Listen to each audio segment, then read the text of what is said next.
Hello, good evening, everyone. Thank you for joining us tonight. My name is Shanieri Eze of Eze Health Center. We are on tonight on the Eze Health Live webcast. We do this webcast every month talking about different health related and wellness related subjects with various guests and experts on talking about wellness topics. For this month, which is Mental Health Awareness Month, we are joined with Natashia Reid. She is a therapist of Rhema therapy and counseling services. And she is also a therapist and counselor for children, couples, and families in overcoming relationships. Also joined by Delayna Watkins. She is a wellness advocate as well as a registered nurse. She has been dedicated to healthcare, especially with women's wellness. She's a best-selling author and field of nursing. She is also the executive founder of the Women's Wellness Lounge. So I want to welcome our guest speakers tonight. Thank you for having me. Thank you. A pleasure. Absolutely. So I want to actually start with you, Natashia. This is definitely your realm of expertise in regards to mental health, managing mental illness. Tell us a little bit about what you do, how you got into your area of expertise, and just some more information about you. Okay. Well, this is always an interesting question because getting into it, I don't think I had a choice. I feel like I was born into it. As early as middle school, high school, I was a therapist unofficially. And so they had programming that I was in a magnet school where they had like a community service group, and I kind of navigated my way over to that group, and we did a lot of community work. And so as time went on, I really felt that this was where I was supposed to be, and helping people was just a natural gift. So went to get the professional training to back it, and here I am. Excellent. And oh, go ahead. I'm sorry. I didn't want to interrupt. Oh, no, and I was going to say now it is needed even more than ever. And so it can seem like a full-time job, but it's very rewarding. And you ladies know that mental health pretty much affects every aspect of our lives. And so we're always going to be needed. It's always going to be an exciting and sometimes a challenging feat, but we all have the tools to do what we need to do. Absolutely, absolutely. And Delayna, I know you've been in the wellness industry for quite some time. I know you've had a passion for wellness and health, especially amongst women. So tell us a little bit about how you got into this field. Absolutely. And pretty much like Natashia, it seemed like I would, from what I can remember from early childhood, just having my mom being in the healthcare industry and aunts and things like that. It was like I was born with a stethoscope around my neck or something. It was as if I was fixing everybody's boo-boos and, oh, come to me. I know how to fix you, So for me, it seemed as if it was second nature to help people in that time with sick care. And somewhere along my nursing career, I just decided to kind of almost like a lawyer becomes from a prosecutor to a defense attorney. I kind of moved away from sick care to more preventive care. And that became my passion to help women in particular to learn how to live more of a healthier lifestyle instead of more of a reactive way of thinking that I only need to seek care when I'm sick. So that was kind of my experience through the whole healthcare for the last, 30 years, even though I'm only 32. Like, tell people that. Yes. We believe that. It's believable. Yes, absolutely. Yeah, so we are talking about a very important topic tonight. This has been I guess what we're finding is this shift in our society in really understanding the importance of self-care, um, diving into really being more open to therapy and counseling, understanding the importance of mental health. A lot of times, there has been this focus on our physical health and prevention of heart attack and stroke and things like that. But what about the impacts of stress? What about the impacts of depression and anxiety and things like that? So it's so important that we start paying attention to these issues. And now we have May being the Mental Health Awareness Month, and really highlighting mental health amongst women in particular. So I did want to share a couple of important statistics here, according to the National Institute of Mental Health. One thing that they state is that more than 1 in 5 women in the US experienced a mental health condition in the past year. 1 in 5. So a lot of women, a lot of people in general, but women in particular, are experiencing some elements of mental health and mental crises just in this past year. Depression and bipolar disorder affect more women than men. So it's important to understand that, these elements of how mental health and mental illness kind of presents in women versus men. So I know, Natashia, this is your expertise, being a therapist, being a licensed therapist and counselor. And it's really important that we kind of define what is mental health, and also what is the difference between mental health and mental illness. So if you can kind of give us some clarity on that. Yeah. Mental health, we all are touched by it. It's your general state of wellness mentally and emotionally. And so no one is exempt from having to care about your mental health, because it's a part of all of our health.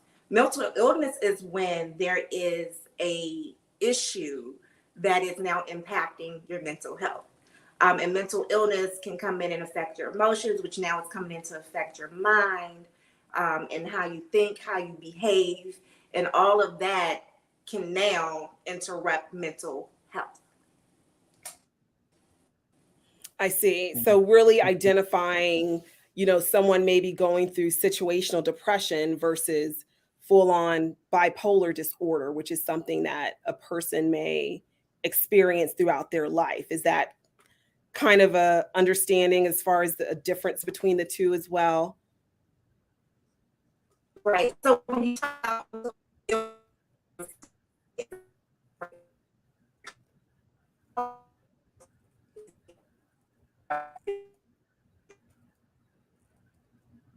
Oh, all right. All right. Natashia, I think we've Yeah, got I a think she's having, couple of technical difficulties here. I was just gonna say, I think she's having some technical issues, but I'll Yeah. piggyback that while she's correcting it. Oh, there she is, Okay. Natasha. Oh, there she is. All right, Natashia, if you don't mind repeating your answer there, we got a little interruption. Go ahead.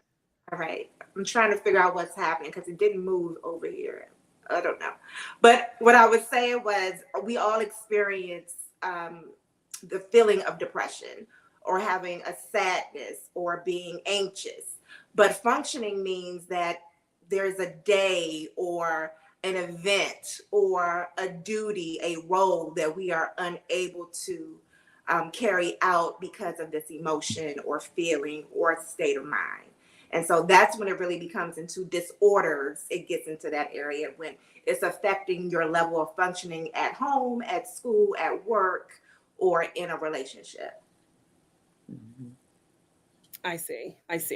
And then when it comes to women specifically, this element of, mental health, Delayna, what would you say are the unique elements of mental health that are specific for women in particular? Ooh, that's definitely a loaded question for sure. One thing I can say for certain is you read out the statistics of the 1 in 5.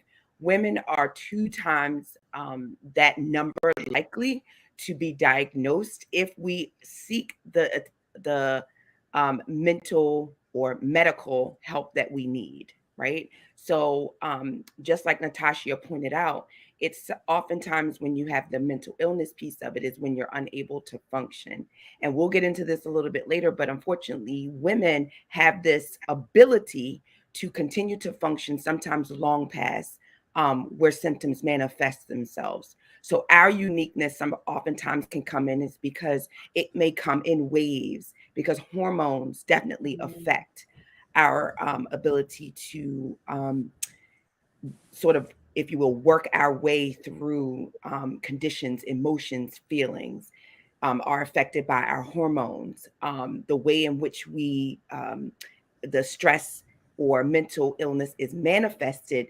Oftentimes in women, we are able to explain it away with other conditions, and so sometimes it's misdiagnosed or different things aren't done to address that particular issue. So for women, it's just when we look at it physically and emotionally and then mentally, we have this trifecta of how things are manifested in us. And it's just, those things are just unique and specific to how, we, number one, diagnose it, number two, how we deal with it, or number three, how we characterize it.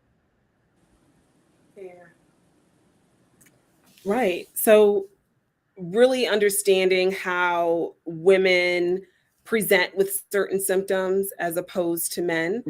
And the fact that women are likely to seek intervention when they are dealing with, especially an ongoing mental health issue or crisis. So even the way, and again, going back to how we present certain symptoms versus men, like for instance, Natashia, in your experience, seeing symptoms of depression in women versus men, is there a difference in how they present with certain symptoms or, there can be ways of behavior? Yeah, there can be. There are very much overlapping symptoms that both present. I like to think of it this way: men have external symptoms, or they look external, and then women have the internal symptoms. So men may be irritability, which looks like anger, upset, shortness, sarcasm, outburst, things of that nature, and also some hyper activity, meaning they may be a little bit more social, a little bit more impulsive. And so when I say social impulsive, that may mean that they're hypersexual, meaning that they're dating a lot, sleeping around a lot, that sort of thing. Very impulsive behaviors like gambling, smoking, alcohol abuse, that sort of thing. Where women tend to withdraw, their irritability looks more like annoyance, some crying, of course, the isolation to themselves, not wanting to do things that they love, not finding interest in the things that they enjoy, or even having a sense of joy at all. So nothing fulfills them, nothing makes them they don't enjoy anything. And so those are things that sometimes it's hard to put your finger on. And that's why I call it internal. Yeah. And that very much is what Natashia said, goes back to my point about how women, we will explain those feelings away. Oh, I'm stressed out. Oh, I got a lot on my plate. Oh, I just, experienced that. So it's easy for us to kind of categorize or sort of pinpoint and say that it's, sort of really no big deal. This is all what I'm feeling. So whether it's the individual themselves or the people that she's around that she loves, that love her, would think that way as well, right? Because that little irritability, little crying, things of that nature is, more easily explained away. Yeah. And what's the woman's famous response when you ask them, how are they? Are you okay? I'm just tired. So that gets masked a lot of times. I'm tired. But what there's so many emotions and thoughts that are, and feelings that are behind that phrase, I'm just tired. Right. That's a good point, Natashia, because tired, what? And then there goes that open-ended question, tired of what? Then you're, Right. possibly, having her, giving her the opportunity to then elaborate further. Because yes, Right. she's tired, but is she physically tired? Is she emotionally tired? Is she situationally tired? Is she relationship tired? Like, what does that tired really mean? Absolutely. Right. So really identifying, is this just, a situational kind of one-time thing, kind of having a bad day or a rough day, or is there an ongoing underlying issue that a person is having and it's being ignored, it's being kind of dismissed, and paying attention to those things. It's so important. I know, Delayna, earlier you a few things in regards to women's mental health and how other factors such as hormonal changes Yes. can play a factor in that. So you have things like postpartum, or what we call perinatal depression. There's Mm-hmm. the premenstrual dysphoric disorder. There's perimenopause related depression. So, what are these kind of fluctuations that we see hormonally that may actually impact mental health in women? If we can kind Right. of expand a little bit into that. Sure. So there's three major hormones. Again, earlier I spoke of a trifecta that has to deal with the physical, emotional, and mental wellness, well-being. And there's actually three hormones that really go into that, kind of play a major role in women's mental wellness, and that is estrogen, progesterone, and testosterone. Those are the Mhm. three. Estrogen is truly the culprit. Most often, when we look at the impact of women's mental health and state of mind, state of being.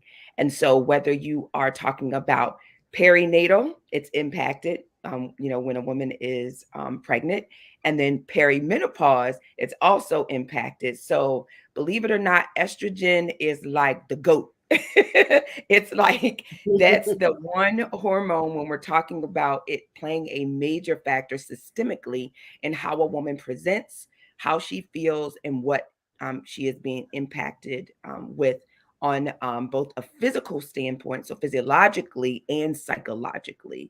So, yes, estrogen is the one major hormone. Testosterone also, and progesterone, those you hear more often when we're talking about men. So most people don't realize that, yes, women do have testosterone as a hormone as well. Not very much, but we do have testosterone. We normally think of that as like the hormone that gets the man more, that masculinity that comes into Right. play. And part of that goes into what Natashia was referring to earlier when she spoke of the behaviors that were more outward for men and how they present when dealing with their mental wellness. But for women, yes. So when we look at the continuum of a woman, or lifespan of a woman's life, when we think of perinatal, it's obviously during our reproductive years. When we're looking at perimenopause, it's usually what I like to call our third age, or our feminine evolution, where our estrogen levels are decreasing. Now, there's a couple things that can happen there. For women, it's, for some, it may be the loss of them feeling as though they're able to reproduce. It may be, you're getting into this wisdom age. I'm getting older. Maybe for some, it's what is happening with my body. Am I, still fully a woman? Am I able to do certain things? So a lot of things happen psychologically, physiologically. When we have less estrogen, a lot of things tend to slow down, and we start to see things or experience things that are happening with our bodies that then also can impact us psychologically. The distribution of our weight, our energy level, our metabolism, our inability to sleep, experiencing hot flashes.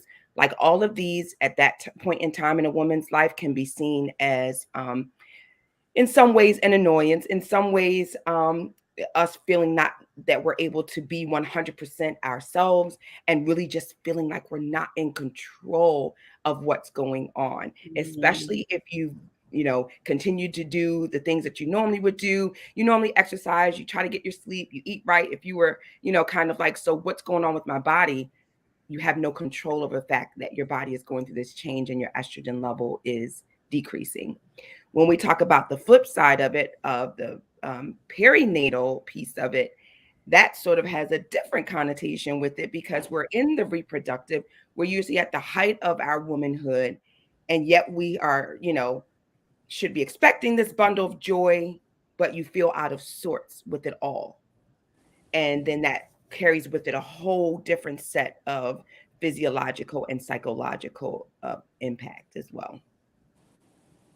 Right, Yeah. right. And I wanted to add, and that was great information. I wanted to add that when women usually come in for help or therapy, a lot of them in that age range, particularly of the perimenopause, they are in crisis. And part of the reason they're in crisis is they have no idea what is going on. Yeah, absolutely. You hit the nail on the head. And Shanyeri and I have been talking about this, Natashia, and that is the part of the reason why we started a Black Women in Menopause support group, because there's really hardly little to no conversation about it. It's just you start to realize that there's something going on and you can't put your finger on it. And so you think that you're going right, like you really have no idea, no sense. You literally think you're going crazy, and then it causes you to then isolate and go through all of those things that you mentioned earlier that you see women experience. And so a lot of judgment, a lot of self-judgment. Yes, absolutely. Yep. What did I do? What am I not doing? Why is this, not working? Why is this happening? And then we isolate because we don't know the answers to it. So again, like you asked before, somebody asked me, am I okay? I'm really probably not, but I don't know. And I don't even know what the heck to tell you, because I don't even know. So then it's that avoidance, so that I'm not there, and then I don't have to pretend, and that I don't have to, so it's just a lot of that. And it's what I call mental gymnastics. We do a lot of that in our head as we're really trying to not only figure it out for ourselves, educate ourselves. How do we present to the world? What are we supposed to do? So it's a lot of that goes on, and it really causes us oftentimes to just really shut down. Yeah. Right. Yeah. So that was such an excellent explanation, Delayna. So these are things that we need to identify and know that when these changes happen, that we are not going crazy, that this isn't something that's unique, that other women do experience. Many women experience it. So really identifying those things. So I want to transition into something that I think we can all identify with, and that's the superwoman syndrome. So yes. So the superwoman syndrome is something that, even without definition, we kind of know what that means. And that's this pressure. And that's this pressure to feel like we have to kind of do it all. There was one definition that says that the superwoman syndrome occurs when a woman neglects herself because she is seeking to do it all to perfection and stretching herself too thin. So can you guys identify with that? Yeah. Yes. Oh, I can think we that's all? The all of goal us. is to take off the cape. Take Yes, it off exactly. and burn it. Yes, oh my goodness, Natasha, you took the words out of my mouth. I was getting ready to say we need to have a cape burning ceremony. Okay, how about that? But listen, I think this discussion. So what are your comments on that? Yes.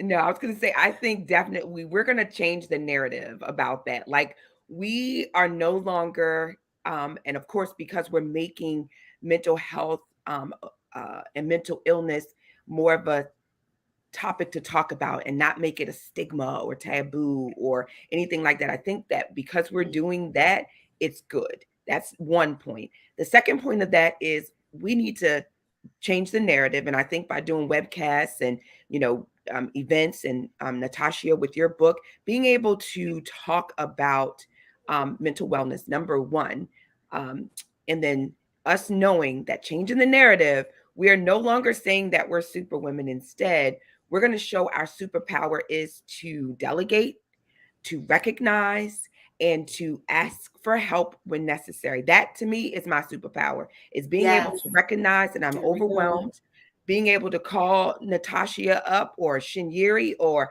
my sister, whoever, say, listen, I've got this going on. What can you do to aid me in this? Looking in my house to say, you know what, I can't do everything today. So I'm either going to delegate or delete it. Like, so that to me for the last couple of years has just been my superpower, is recognizing that I can't do it all.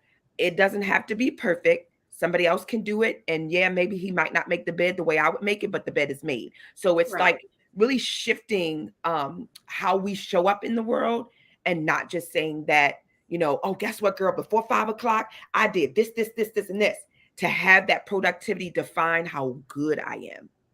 Yeah. And I think redefining what your reach is redefines what all is.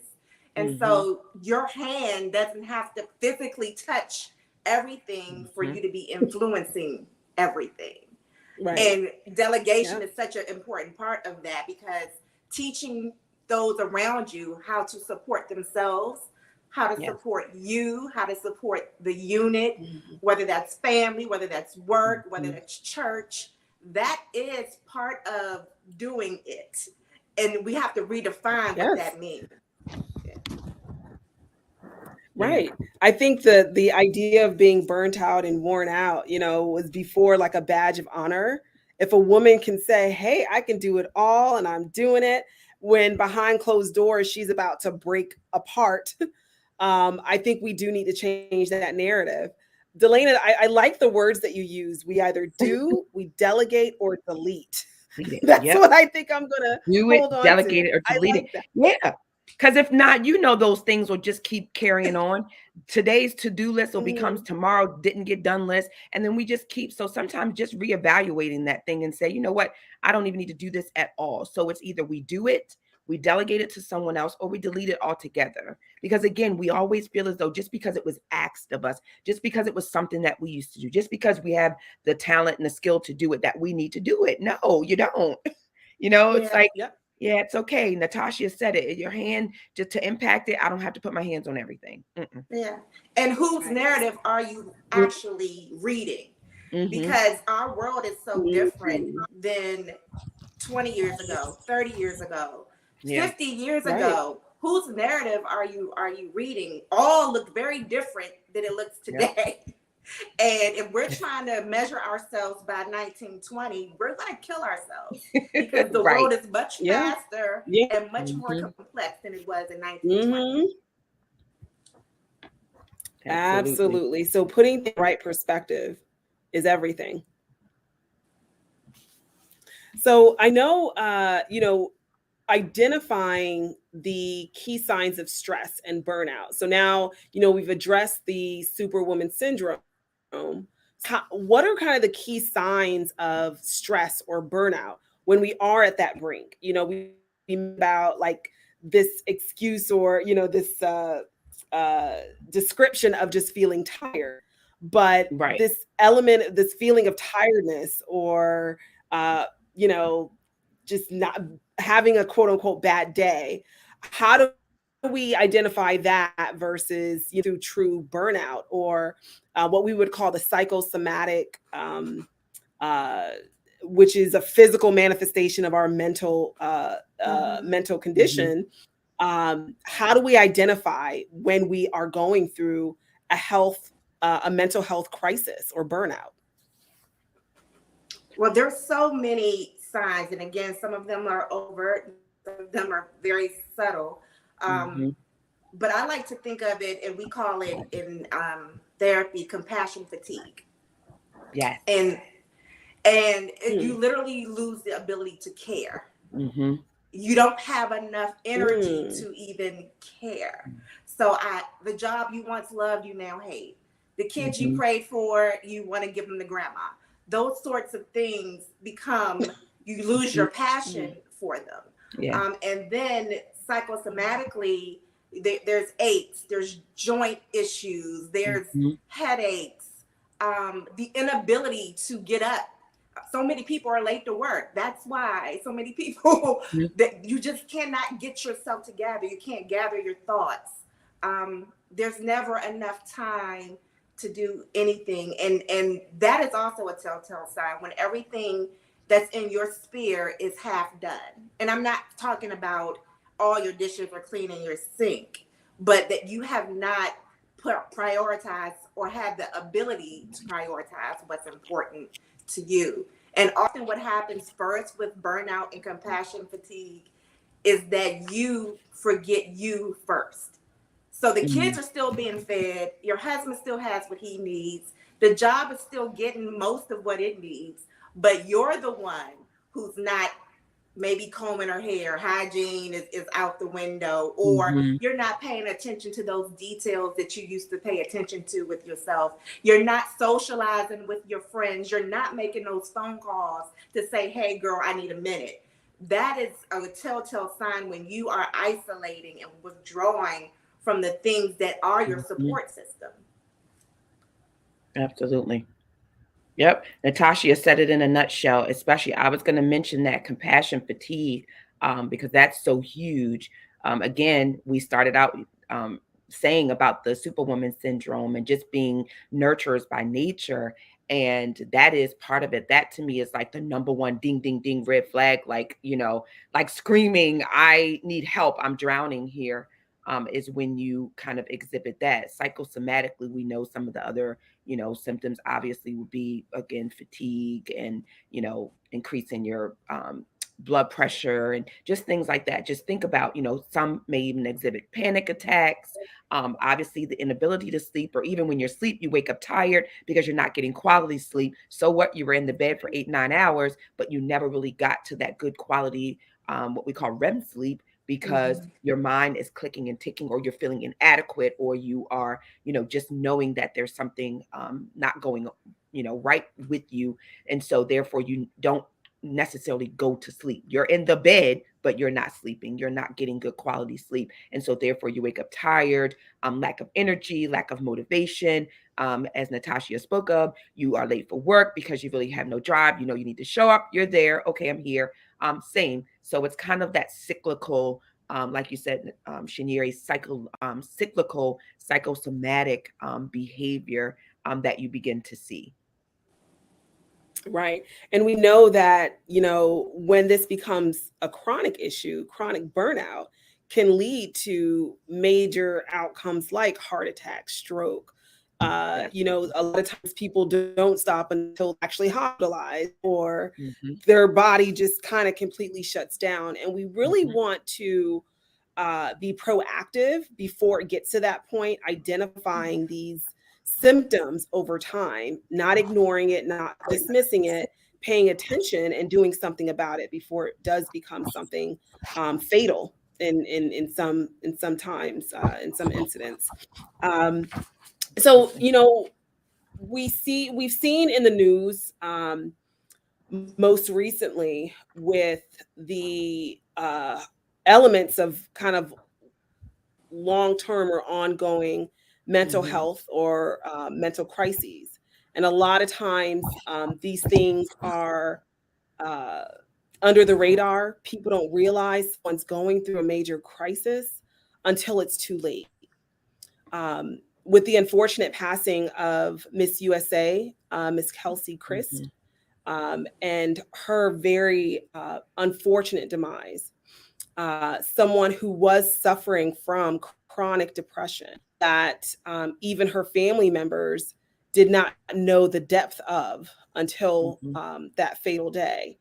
Um, Understanding what it means to be having high functioning depression, I think is what it has been called, to where Mm-hmm. someone can seem like everything's fine, like they have the world going in their favor. This was Chelsea, incredibly beautiful young woman, Mm-hmm. highly accomplished, highly recognized. And then underneath it all, she was truly suffering. Mm-hmm. So, how do we help others going through a crisis, going through, whether it's depression, anxiety, identifying when someone is going through that? Because oftentimes people do hide it very well. So, what Mm-hmm. are the things that we can do to kind of seek this out before it is too late? Um, It's really complicated because people who have high functioning depression, for example, are really good at hiding it. Most of their energy goes into the performance. And so they are great at everything. They show up and they show out. But it's important to remember that the heights of their performance is as low as the depths of their pain and their depression. And so when you see them in the spotlight and they're shining, that light gets just as dim as it was bright. And so for family members, and it's important to know that Chelsea, that was not the first time she attempted suicide. That was her first success. She attempted twice. That was the second. And I think there was like a 10-year gap between the first attempt and the last one. And so her family did everything right, which is very hard to hear. It's very hard to hear. They supported her. Her mom was her best friend. She talked to her all the time. Helped her get into, treatment, but she was an adult who was living in another city. And so the best thing that family members and friends can do is continue that support, but be nosy, be inappropriate, be that awkward relative that says something when you feel like you maybe shouldn't. And also have lines of communication with what is the support system where that family member is. If you can't be there, what's the other line of support? And making sure, even if you have to be the little annoying net in their face, that you're reminding them about taking care of themselves. Because it can happen so quickly that once you're out of that routine of self-care and being able to test those thoughts, because that's really what happens with high functioning depression and anxiety, is that isolation of thoughts. When there's no interruption, you can go into the depths of suicide in those thoughts and make attempts. And so literally you have to be interrupted. So creating a space, a community that provides interruption is really the best thing that you can do. Interruption. Yeah. Wow. That is that is very helpful to know, because I think a lot of people are kind of in this space where I don't want to be intrusive and I don't want to be, overbearing. So they don't, even though they notice certain changes in behavior of a friend or family member, they may not say anything when in fact they should interfere. They should be nosy. They should be involved as much as possible. It's so important. So, we are getting, in our current society, people are more open to the idea of therapy, counseling, getting help, readily identifying when something isn't right. To the point where there's now apps, to where, if you're having an issue, you can literally get on accounts with a counselor on an app. If that's your way of, communicating, some people like to be in the presence of the person that they're opening up to and talking to. So finding whatever way or modality that works best for you, as long as you're getting the help. So what are the key things to look for when you or someone may need help by a therapist? When do you know, okay, yeah, I'm stressed, but this is getting to a point where it is disruptive to my day-to-day life. It's affecting my relationships. Is it at that point be who is the ideal person who would need type of intervention? Relationships being affected is a telltale sign. So marriage, parenting, work relationships, your relationship with yourself. People often make that an oversight, but your relationship with yourself, when you don't feel connected to yourself, when you don't know what your desires are, you can't fulfill yourself, that's also a good time. Lack of sleep is really important. That's one of the things that we ask first, because anytime you're losing sleep, it's going to affect your mental health. So it can be delusions, just your perception is off, irritability. So that's really important to try to correct as soon as possible. panic attacks. That's important because it's a sign that your nervous system is now responding to whatever is going on with you. And so you really want to get a handle on that as well. Of course, thoughts of harming yourself, suicidal ideation, thoughts of harming someone else is really important as well. And just making sure that you are paying attention to how you feel and what you need. And also knowing that there doesn't have to be a reason. There doesn't have to be something that's necessarily on that list. Just the fact that you want to talk to someone else is enough. Yeah, that's good. Yeah. Absolutely. And then, go ahead. No, I was gonna say that's good. Delayna. Everything that Natashia just said is excellent. I was sitting over here just like nodding my head, like right. And just as you said before, I think again, having the ability to just know that there is accessible help on these various platforms and just the apps. And even though I know, yes, it's May and it's Mental Health Awareness Month, and you do see that there's a heightened discussions and a plethora of resources and information out there, I think that we're doing a better job as a society to kind of chip away at the notion that having mental illness or is a stigma or that there's something wrong with you makes it much better and easier for people to, one, recognize it in ourselves and then lean into the fact that we may need some help. So I do feel like, yeah, that we are doing better as a society with all that. Because if we think about it, in the last 10, 15, 20 years, there is more competing for our attention than ever before.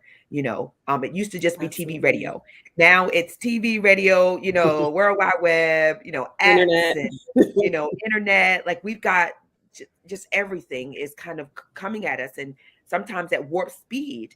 And so with that, even if we weren't in a space or even if we were someone that was mildly struggling, having all of that come at us sometimes can speed that up or make it worse or enhance it. So I feel like, yeah, just having those very same devices or those very same portals be able to allow us to utilize them for that reason as well. Right. And we've lost the art as a society of communication. Right. And so It's true. I would say about 70% of my clients really just want to vent. And they don't have anyone that they can vent to in a non-judgmental manner. And so just having a therapist there to be able to hear you out, comment when necessary, but you have this playing field where you can just feel free and open. It's confidential. It's not shared with anyone. You really get a confidant who is on your team. Right. And a lot of people don't feel that they have that. And so therapy is a way that you can ensure that you get that for yourself. I say therapy is one of the ultimate self-cares, to be able to put yourself in a position where you are nurtured and you are heard. Right. Absolutely. Absolutely. So speaking of self-care, that was actually the next thing I was going to mention. There's again another movement towards self-care and identifying the importance of self. I think as women, we've been kind of programmed to put everything and everyone ahead of ourselves. And self-care is just this idea of like, what's that? Like, how do we even have time to self-care? So just kind of identifying what is self-care. I think a lot of times people assume it's, going to the spa or getting your nails done or being pampered for a day, but kind of identifying what is true self-care. Because to me, it's yes, doing things that give you joy, that give you peace, that give you calm, but also kind of removing certain things that cause stress and chaos. That's a form of self-care too, right?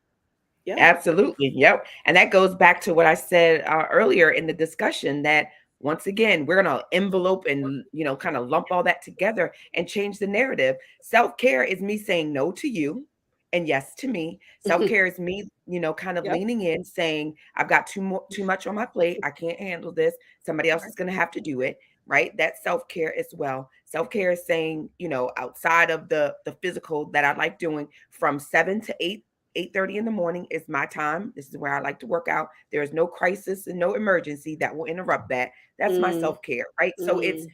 understanding that you are in that equation as well. And the only way that I can show up for the things that you expect me to do and to do them well is if I am showing up in my 100% authentic, best, optimal self. And the only way I'm allowed to do that is if I am saying yes to me and no to some things, getting the proper amount of rest. And the only way I can do that is when I lay my head down at night with my mind shut off and not thinking of the other 1,000 things that I didn't do that people expected of me or that they thought that I should do. So all questions and everything that Natashia and I have said, and Shanyeri, that you have asked, leads to this one thing, and that is self-care. And it's all relative to what it is that we've talked about us really experiencing. And we've got to, and I think also, again, no, I won't say I think, I know that we are doing a better job as a society, recognizing that self-care is beyond pedicures, manicures, and massages. It is way more than that. It truly is about you showing up in a way that you're able to say no and say yes when necessary, lean in, get more sleep, do the things that bring you joy, that put a smile on your face, that will allow you to, again, get that restful sleep that we need. As both Natashia and I have both talked about, sleep shows up and manifests itself in so many different ways, physically and psychologically, that it's that important. So that, to me, in a nutshell, is what self-care looks like. Yeah. And you're exactly right, Delayna. And boundaries is what you're saying. Yes. Having boundaries. Oh my goodness. Say There it we louder, go. Natasha, for the people in the back. Boundaries. Boundaries is the ultimate self-care. Boundaries. To be able to establish a Yeah. line in the sand and say, this is how far I go, no further. And this is where you go. And you being able to say that and say it with conviction, without guilt, and without an apology is the ultimate self-care. You have to draw the line in the sand and remember that the person that is hardest to keep is you. So everybody else will respect those lines when you draw them. You have to respect the lines. And as long as you're respecting them, you are providing yourself with self-care. That's it. That is it. Y'all said a whole word. We definitely need to learn how to do those. Even me myself, these are things that we know, right? But I constantly have to keep checking myself, like, okay, I need to say this, or I need to set a boundary here and really stick to it. Don't be, not fluid about it or fluctuating too much to where I'm stretching myself too thin. So and I that think that's even so have to important. constantly remind myself.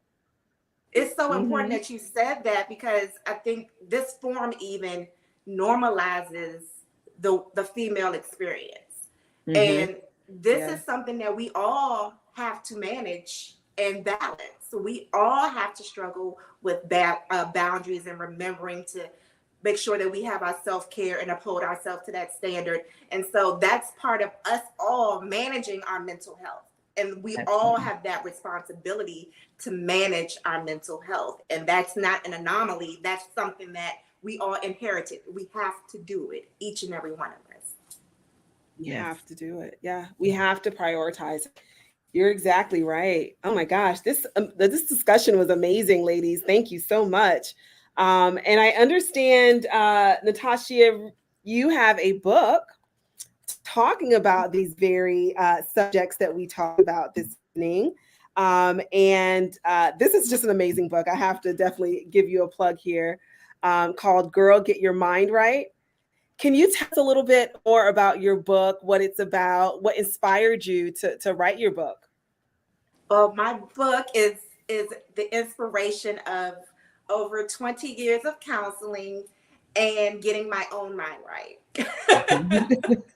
And so it's a guide, if you will. And I felt like women, especially the adolescents, teenagers, we are often kind of just thrown into womanhood, and we're told, certain things here or there, but no one ever really talks about how to keep your mind and what mental health Mhm. is, and what that should look Mm. like as your journey, in your journey as a woman. And so I felt this book was necessary, and the tools that God has given me in my own journey and that I've shared with my clients to be able to manage my emotions and my thoughts and how they're all connected to my behavior. And so it is a scripture-based book, and there are scriptures that go along with clinical practices that help you to reframe and to retrain your mind to really connect with your emotions, and that your emotions aren't leading you, you're leading them. And so that's really the premise of the book, and gotten a lot of great response from it. But as I said, I know it works because I've had to do it myself. Absolutely, absolutely. Yes, this was a great book. It was a great read. I bought this book a few months ago, and um, for those who've ever, and I'm sorry, my screen has frozen there. If you can hear me, okay. We Yeah. can. But for those who had tuned in a few months ago, Natashia and me did have a discussion on the book and the idea of stress management. So certainly for those who are interested, you can go back on the As a Health YouTube page to watch that webcast. So I understand, Delayna, you also are the visionary behind the She Is Well anthology. Can you tell us more about that? I know I'm actually a co-author on the second edition of the book. So if you could tell us more about this anthology, what inspired you to be the visionary behind it. Yes. Yeah. Thank you. Yeah. So the She Is Well anthology. So I like to call it like the trilogy now because I'm doing the final one in the anthology, which is Truth, Trauma, and Triumph is the most recent one that we're currently doing. But the She Is Well, it started out with just that, giving women a platform to tell their stories about becoming well and what it took for them to get there on their journey. Shaniri, the book that you're in is Hope, Healing, and Happiness. And of course, that's exactly what it is, stories of women sharing their hope, coming through different stages of healing, and then some getting to the point where they're actually able to embrace happiness. So it really was just my opportunity to provide a platform for women to share their stories in a chapter. Some had never shared their experiences before with the public. So it really was just breathtaking to really listen to some of the women. And again, for some of them, potentially, avoiding them committing suicide, a lot of them coming through depression. So again, it was just a way, as another platform, as Natashia and I talked about, whether journal it, talk about it, share it with the therapist or coach. Some of them, it was just a way for them to get and release their emotions and their feelings about various things that they may have experienced in their life. So the She Is Well anthology, it has been my little baby for the last 2 years. It came out during the pandemic. Actually, the first volume was supposed to be my 50th birthday gift to myself, but instead I ended up inviting 20 other women to participate in the book with me. And so that ended up being just amazing. And so from there, we just kind of continued on. So yeah, that's it. Awesome. Awesome. Excellent. And it was such a pleasure being a part of that anthology. And it was very therapeutic for me to Yes. share my story. So again, I thank you for allowing me to be a part of that project. So ladies, if you can share with the audience how they can reach you, how they can, purchase and order a book. If you have any kind of last insights or key things that you'd like to share with our audience before we wrap up, you can go ahead, Natashia. Okay, well, you can get Girl Get Your Mind Right on girlgetyourmindright.info, or you can go to Amazon. It's there, and purchase your book as well. And I'm on Facebook and Instagram, Girl Get Your Mind Right. Also, Rhema Counseling Services. Thank you again, Shaneri, for this opportunity. You ladies are amazing. And I'm just so filled with joy that we're in this time in this season that women are standing up for women, and we are educating ourselves, and we are informing ourselves on how to care for the whole person. You know, our mind, our body, our emotions, which is so timely because we really are the heart of the nation. And so if we're well, everyone else is well. And so I just want to encourage the women out there to prioritize yourself. Pay attention to you. Yes, everybody else is important and we love them, but there is really no them without us. We are supporting a lot of people. And so think about what would happen if you weren't around to support them, and really prioritize yourself so you can be there for others. Absolutely. Thank you. And Delayna, how can our audience get in touch with you, and how can they order a book? And also any last words? Sure, absolutely. Once again, yes, thank you for this opportunity and this platform tonight. And I'm so glad we're talking about this mental health and wellness. So you can reach me on all social media platforms at Delayna Watkins. You can find out more information about my book or purchase it at DelaynaWatkins.com. If you have a story to tell, something to share, and you would like the opportunity, we still are looking for authors for our third book. And you can find out more information on sheiswellbooks.com for that. And I'll be happy to share some information with you as it pertains to that particular book. Again, it's the last one in the series. And this one is subtitled as Truth, Trauma, and Triumph. And it's really just the feminine evolution, pretty much a lot of what Natashia and I have been talking about this evening. And I guess what I would really just like to leave the viewers and listeners with is just that we're giving ourselves permission to show up in a way that I don't believe we've ever had the opportunity to do so before. And whether something we shared, a nugget, whether it was something that you thought about, that you just heard a little bit more information, a little bit more confirmation for you, show up, because as Natashia said, there is no them without us. And so we have to be able to know that we do have the power to say no. We don't need anyone to write a prescription for us. We don't need anyone to say, oh, I'm now giving you the permission. You yourself give yourself permission to show up in a way that serves you. And then you can go out and serve others and serve the world in a greater way. Well said. Well said. Thank you so much again, ladies, for joining me tonight. For the audience, certainly we, even though this is a live webcast tonight, you will still be able to make comments, or if you have any specific questions for any of our speakers tonight, you are welcome to leave that commentary in the chat box, and we'll be able to actually reach back out to you. Again, thank you so much, ladies, for being a part of this. And I wish you all a good night. Good night. Good Thank night. you. All right. Bye-bye.